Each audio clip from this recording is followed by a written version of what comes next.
কিরে ধাবায় যাবো যে তুই বলিস নাই কালুরে? অনেকক্ষণে বলা হয়েছে। তা আসেই নাই এখনো, ধরা ফোন করি। কহ। এতক্ষণ লাগে তোর? আর কইস না, পিঙ্কি দেরি করে ভালো হলো। এই সবাই এসে পড়ছে, তাদের টাকাগুলো বাই কর।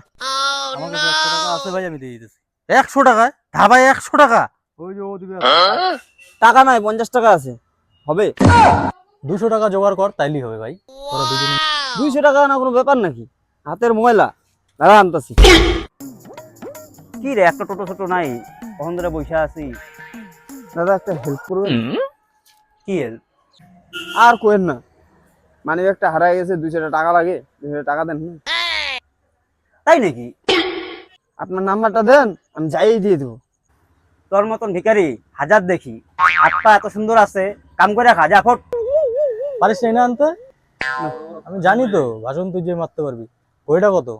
150 টাকা। দে। কি রে, ঘড়ি না নিলি কি করবি? দেখ না তুই কি করতে গেলি। দাদা একটা খুব বিপদে পড়ছি, হেল্প করো না। আবার হেল, দেখি মালটা কি কয়। বললাম 500 টাকা দাও, এই ঘড়িটা রাইখে দুবাই থেকে নিয়ে আসছিলাম। খুব পছন্দের ঘড়ি, 5000 টাকা দাম নিছিল।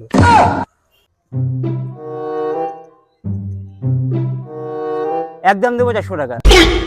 আচ্ছা ঠিক আছে দেন। 1 2 3 4, তোর 150 টাকার ঘড়ি 400 টাকা দিয়ে বেচলাম। কিভাবে করলি তুই এটা?